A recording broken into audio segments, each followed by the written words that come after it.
Okay, now where are you from? I'm from a place called Augusta, Georgia. We call it the home of JB.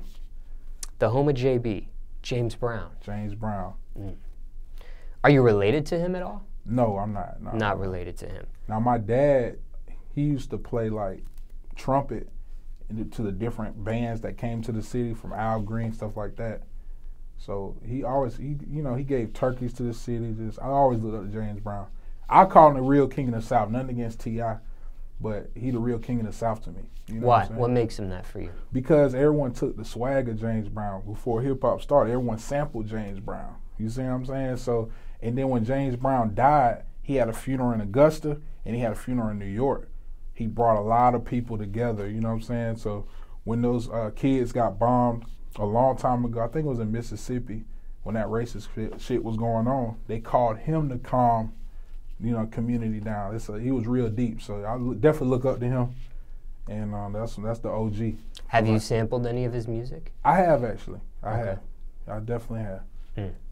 What's your favorite James Brown record? Just curious. Of all Papa time. Got a Brand New Bag, Mr. Payback, everything, man. That just is fire.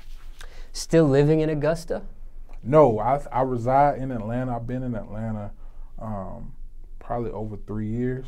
Okay. And what was the? Yeah, go ahead. What was the reason for the move? Well, at the time, I knew I was producing, and my parents were sick, and my parents moved with my brother to take care of my parents. So I wanted to be closer to them, and so that's why I moved up here.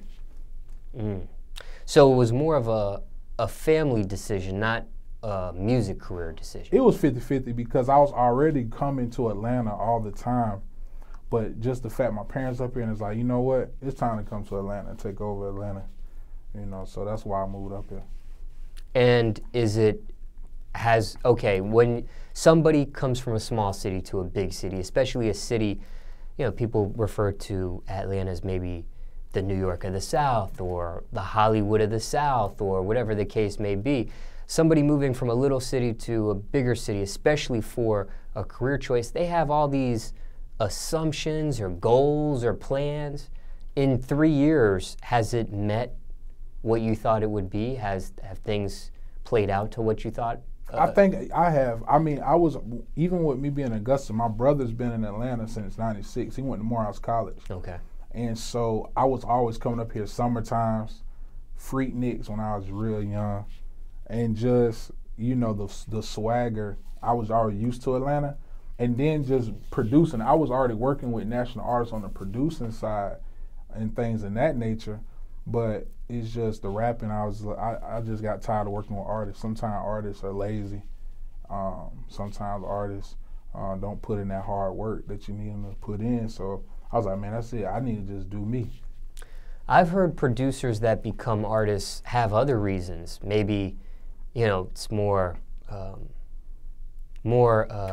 what's the word I want to say? More better money-wise to be an artist instead of a producer. A chance to make more money. I mean, you got to think as a producer, you're making money through publishing and selling beats and that sort of thing. And I'm sure there's other ways too, leasing and that sort of thing. Those are the main things that come to my mind. But with an artist, you might start doing a show a weekend, 2-3 shows a weekend. That adds up. You do 3 shows a weekend in 4 weeks. Can be some serious money aside from doing features for people, and publishing, of course, and other things. So you might be writing for people. So more lucrative, I would say that I've heard producers become artists, and I've heard producers gripe about being taken advantage of by other artists. No credit, or they might have given an artist a beat for free, and that song does great for an artist, and the artist blows up off of the song, and getting paid for those shows, but the producer isn't. Yeah, because I think it comes down to your team, and if your team knows contracts. This is a dirty game, and this is the game we got to play. A lot of times, you have a lot of big art producers in Atlanta that buy beats from other producers that put their name on it. They sign what's called work for hires. When they do that, they're not going to get credit. So if you broke and I say, look, man, here's $10,000, give me that beat. but your name's not gonna be on. It's gonna say I produced it. You're not gonna get credit. If he working at McDonald's, he letting that Fruity Loop beat go, because most of the cats here using Fruity Loops. They don't even know about MPCs.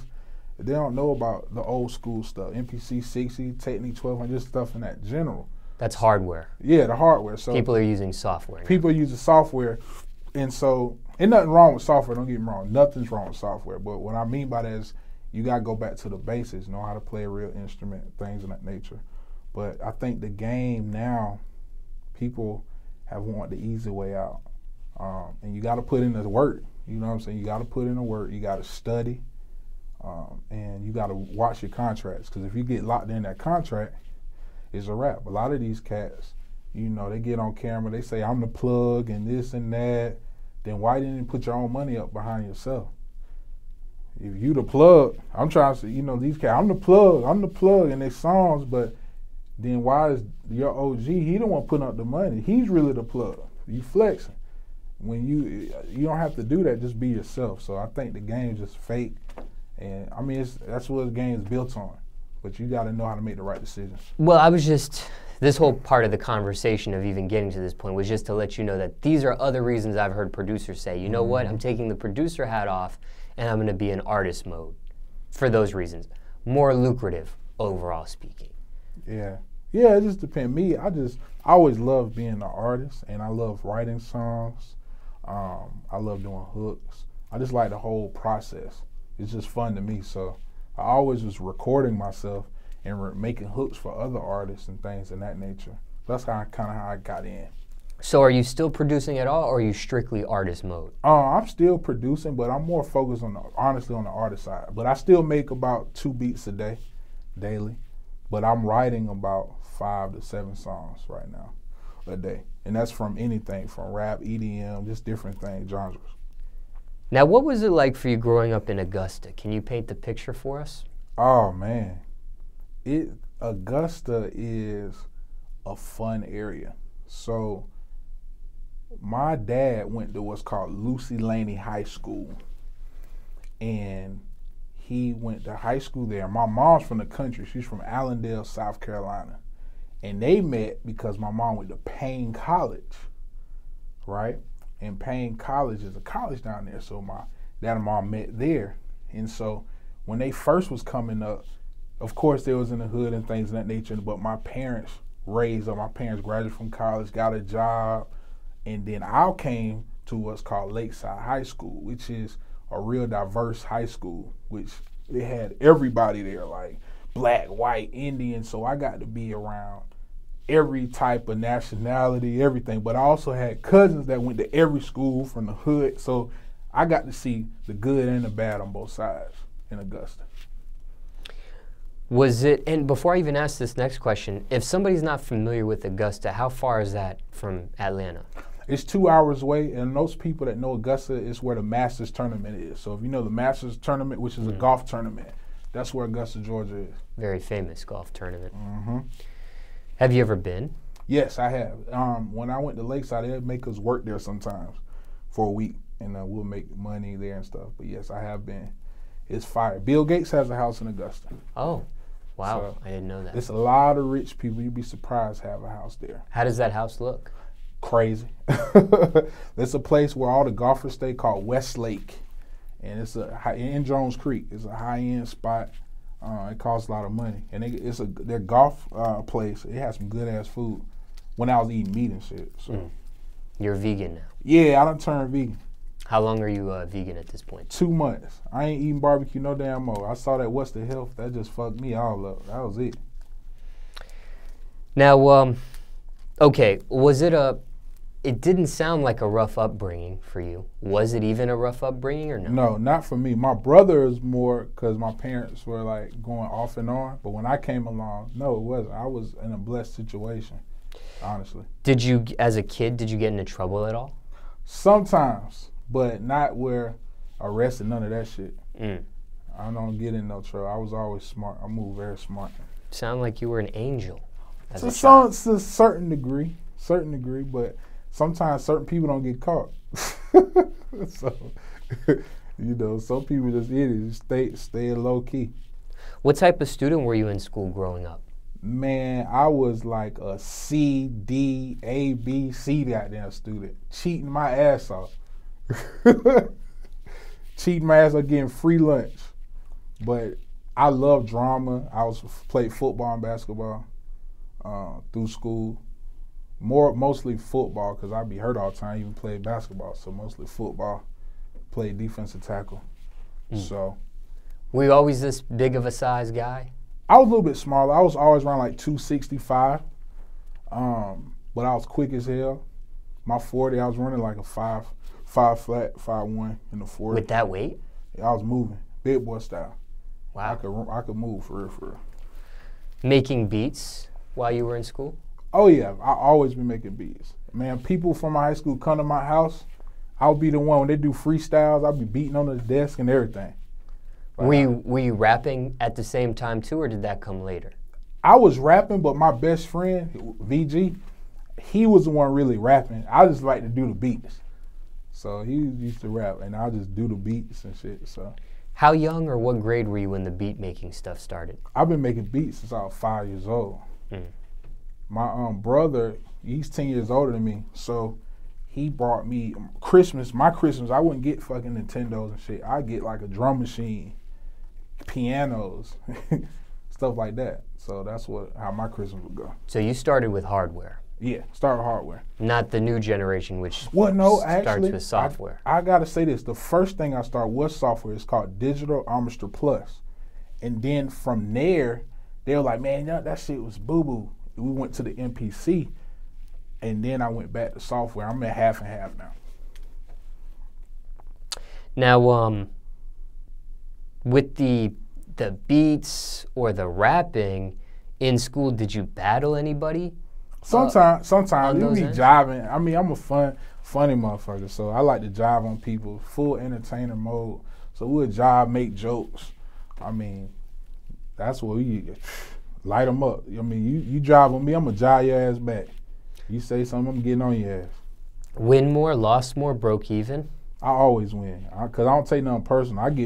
When you talk about me, I'm coming for your neck, straight up. Graduated high school? Sure did.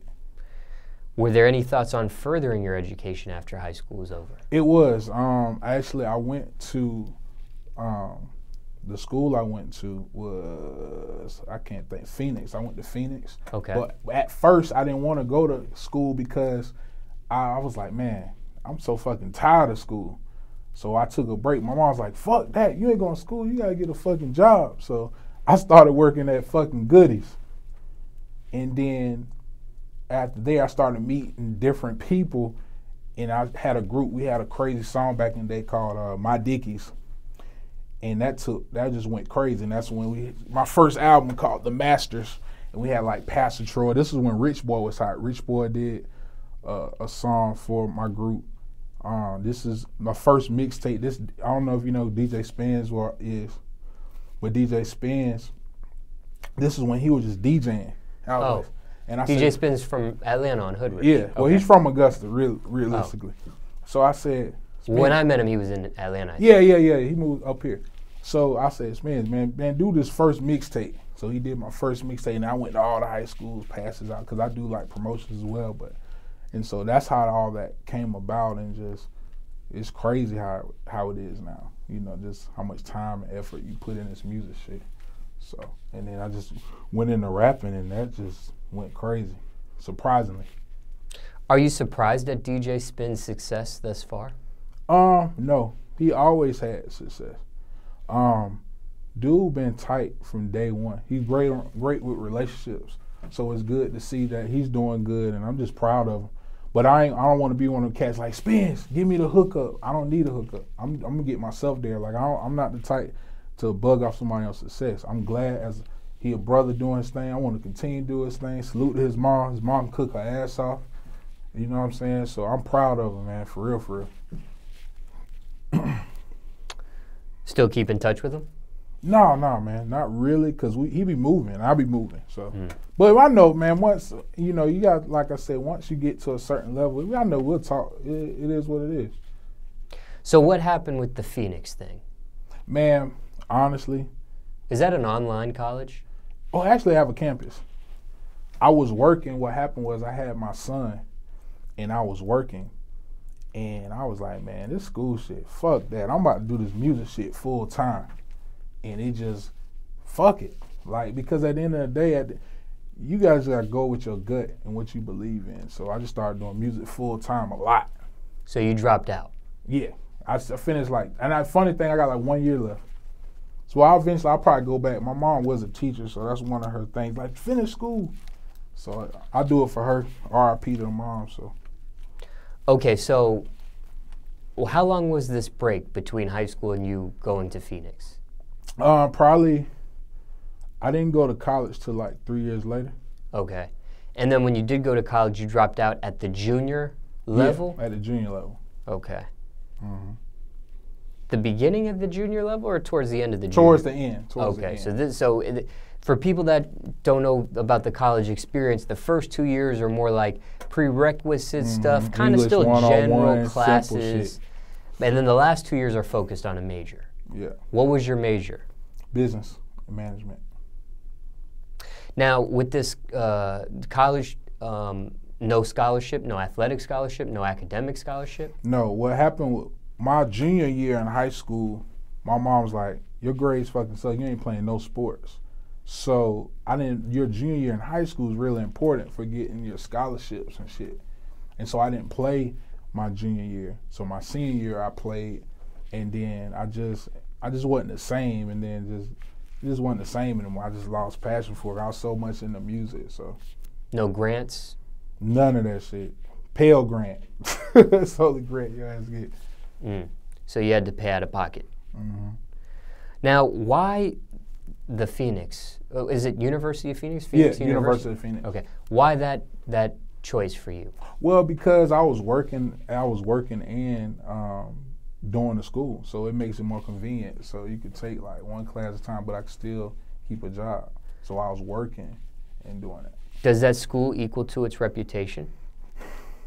It's all right. I mean, I think shit's bullshit. I mean, I didn't learn. You're not really learning shit. I think school is a big pimp game, and I think it needs to be changed as far as what you really want to learn in life. So if I want to be an engineer, it needs to focus on engineering.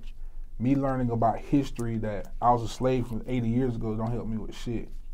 You know what I'm saying? So I feel like it has to be around what you want to learn about and what you want to work. If you want to be a firefighter, then your class need to be firefighter classes.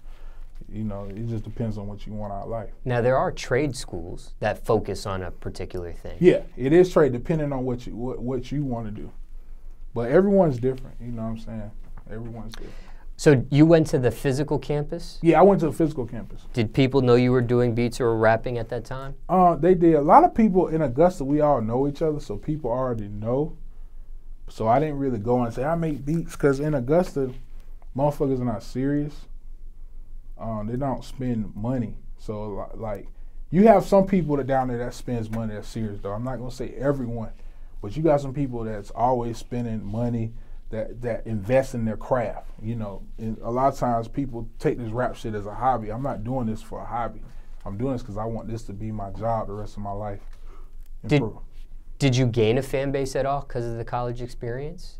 Some of that, but that's not. I'll gain more of my fan base from the internet, honestly. Like my first song I did called Like Lamar Jackson. Like when I really took rap serious, that's the first song I did, and on SoundCloud it had like over 100,000 plays. And then he became the Heisman, and that shit just went crazy. So people started to make dance. So it's getting more and more around. Like my Apple Music is going crazy, it's streaming. So that's the first song I did, and then the song that's in the strip clubs in Atlanta is the song called Booty Booty Booty. And so that's what I focus on more, with the ladies shaking their ass and shit. What was your parents' reaction to you dropping out? They didn't like that shit at all. But they understand my passion. You know what I'm saying? So they were just like, well, you drop out of school, your ass gotta get a job. You feel me? So get a job, push. And so they pushed me to do it. You know what I'm saying? So they, some parents don't like it, but they're real encouraging. Showed me a lot of love. Now, thinking back, hindsight 2020, do you wish you would have never had the college experience and just went straight into the music career choice? Or are you glad you did the college experience? I think I'm glad I went through the experience, so my future kids and things of that nature, I can give them the right, right advice about it. Know exactly. If you go to school, you need to know exactly what you want to do. Don't go to school, oh, I'm just going to go to school to fucking party and get high and shit. Don't do that because you making debt for yourself for no fucking reason. So you need to really know what you want to do.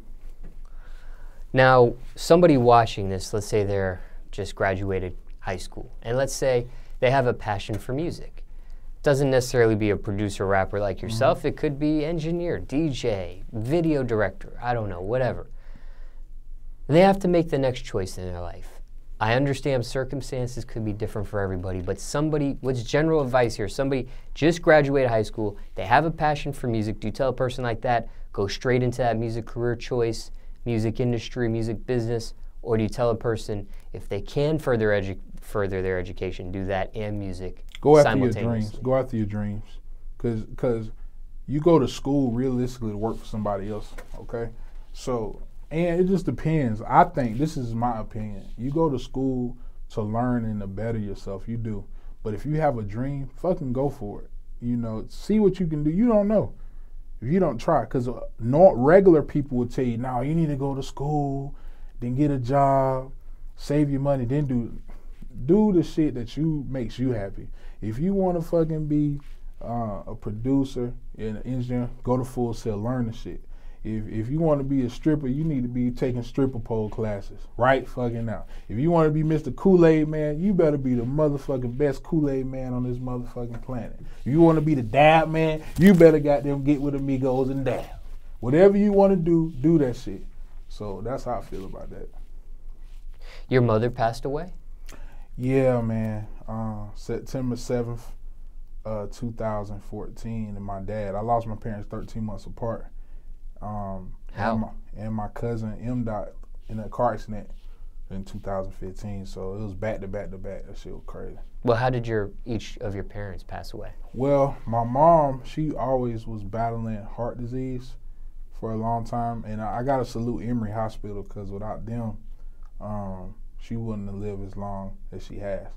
So it's very important, man. When you come to whatever illness you have, if it's a heart, go to the best hospital for the treatment and stuff. But they helped my mom live a long time. My dad had this lung disease where he couldn't breathe. He worked in a factory for years. And that was one of the toughest times of my life, honestly. Why? Because, like, you lose your parents that taught you so much. So you lost your mother first? I lost my dad first. Oh, you lost your dad first? Yeah, in July 7, 2013. My mom second, September 7th, 2014. Then my cousin, which his real name is Carl Polite, we call him M. In March 20th, 2015, a car accident. But the father passing hit you hardest? It hit me, but not like my mom. Your mom is normally a nurturer and just, my mom is the reason why I'm still doing music. Because I made a promise to her. And I'm not going to give up. I'm going to do this shit or I'm going to go on the ground. What was the promise? That I was going to make it big for her and give back to the community. Mm. I told her that on her deathbed at Emory Hospital. So heart disease for your mom, and then was it lung cancer? It was like a lung cancer. Scoliosis is like he would wear these tubes, these oxygen tubes and stuff, and so it got really bad. It's like slowly kills you. So both of these deaths, both of these issues before the deaths, were they found too late?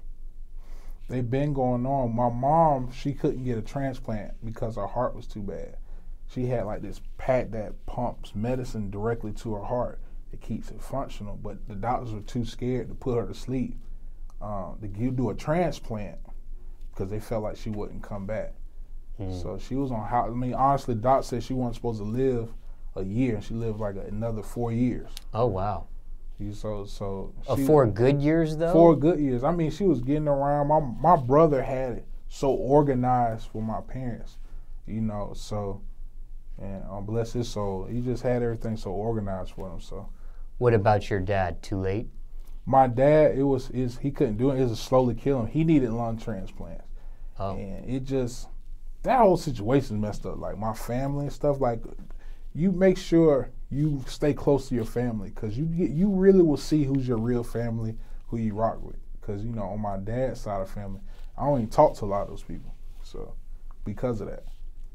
Because of how the whole situation played out? Whole situation played out. You know, how they treated my mom. Just a lot of shit. You know, just disrespectful shit. But So, once they were diagnosed with these issues, it was pretty much known that death was imminent. It wasn't like a surprise. Yeah, it was more like they had hope though if they could get a transplant. Like my brother flew my mom all the way to Cleveland Clinic, which is the #1 heart place in the country when it comes to heart. And I mean, she just was too bad of a place to get her heart changed. There's nothing we could do, and that shit was tough. And then my dad, we didn't even know he was gonna pass like that. He happened so slow because it always looked like my mom was gonna leave first. But it was my dad, and that shit just frustrating. It really hurts you. You were with your mom on her deathbed? Yeah. With your dad, how were you notified about his passing? My brother called me at night and was like, Dad passed away. And I went over there because he came, for some reason, he wanted to come back and live with my auntie. And he was there. And I feel like he should have stayed in Atlanta, honestly. He should have stayed with my brother, but that's a whole nother discussion. You know what I'm saying? So, not shocked not shocked because death was imminent for his issue, but shocked that he passed away before your mom. Yeah. Now, could any of those deaths even been prevented at all? I think so. I think on my dad's side, he worked at a fiberglass company. So breathing in that shit, that's one thing. He didn't know the technology. As far as on my mom's side, it's genetic, but not just genetic. That's why I went vegan. Processed meats. You know, you look at that What's Health, it really helps. It'll What the health? Yeah, What's the Health, and it'll save. My brother really got me on it. He was already on it like 6 months. He's been trying to get me, and I just finally said, fuck it, I'm gonna do it. Because I started having shows, and I'm like, damn, I'm getting fucking tired.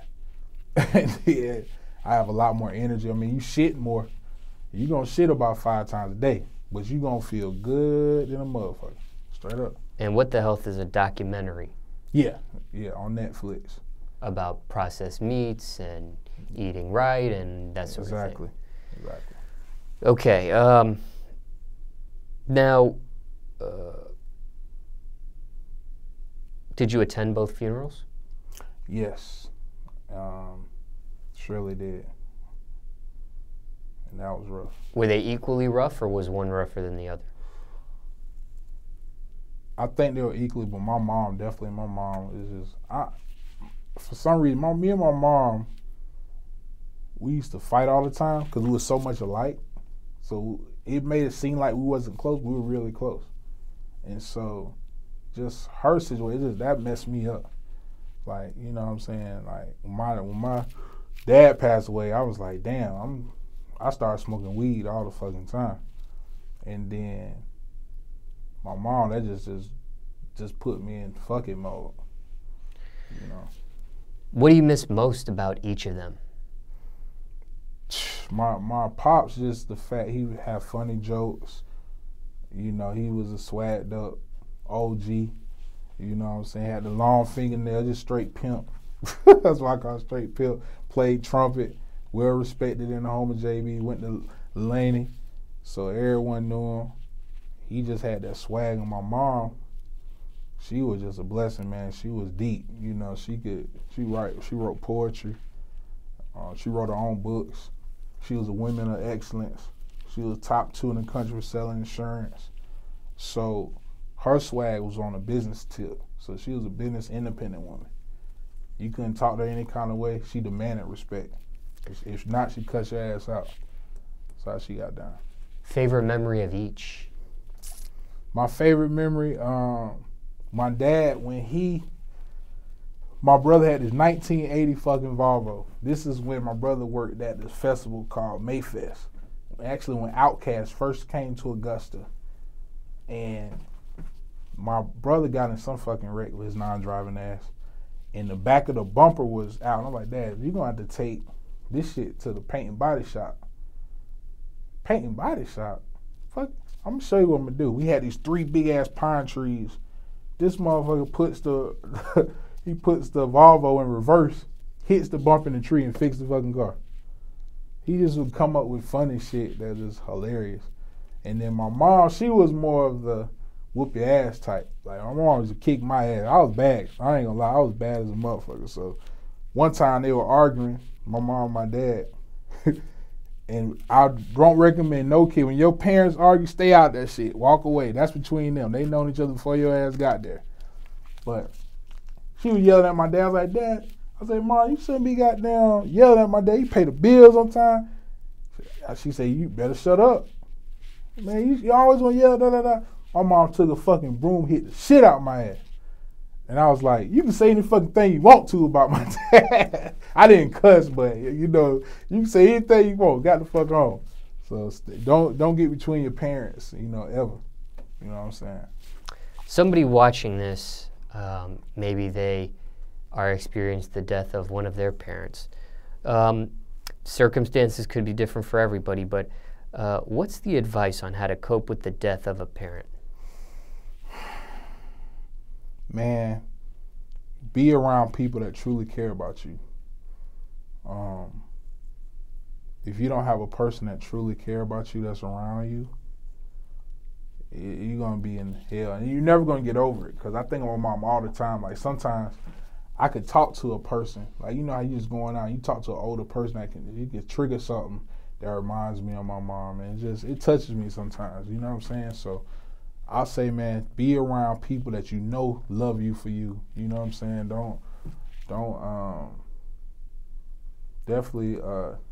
Don't be by yourself. Try to stay busy. It's hard, I'm not gonna lie. You never forget that moment. That moment messes you up because once they leave, it's like you don't have no one here. And you can have sisters, brothers, you know, but it's different. You can't have those certain conversations you want to have with everybody because you can't tell everybody your business. So stay around for your family, people that you know love you for you. That would be my advice. Did those deaths change the direction of your music? I think it did. It made it more positive. Because the music I was doing before was more hard, and it just made me think about being more positive in my music. And when I say positive, I'm talking about just speaking facts and having fun in my music. Because I think, you know, our community right now, we killing each other. These kids are just getting fucked in these contracts. We getting fucked in these contracts. We gotta stay positive as much as we can. Stop beefing. We one another. Like, when I see artists beefing, I just hate it. Cause we can learn so much with each other, man. You can sit down and, you know, you got all these old motherfuckers saying they OGs, but they're not helping this community. They're not helping these young boys that's dying. You know, it's just sad to see all these people dying in Chicago, everywhere. Can't get a job, just sad seeing that shit. Like, every time I even see Yo Gotti and Young Dolph, I hate seeing them two talented niggas go at it. I hate that shit, all that shit. Because we need to be on one accord, you know what I'm saying? That's just how I feel about it. I just want us on one accord. I love everybody. I think everyone's talented. I love the direction of music that we're in. Everyone's getting money. Take care of your family. You know, all the hate and shit. Fuck all of that. You know what I'm saying? Look who owns everything and just work together so we all can eat. Everyone can eat. Come together. Stop all the beef and shit. So that's why I do the music I do. Fun music. Make the females dancing. What nigga don't want to see a booty jiggle? You want to see a booty jiggle. You want to dance, have fun. So that's what I'm into. Have you made a song about them? About who? Your parents. Definitely. But it was more negative. It was more like dissing family members and shit. Oh. Yeah, that was more like straight negative shit. Because you were so emotional, you just saw certain people how you was treated, how they treated your parents and shit. So. What song is that called? Man, just fuck everybody. You know, it just goes in details about a lot of stuff, like churches, everything, man. Like everything that I've been through is trials and tribulations, and just it was tough, man. I ain't gonna lie. But music, it's kind of way of therapy, you know, get your mind off what you want, you know. But it was a tough one. I ain't gonna lie. I had to do it to get off my chest.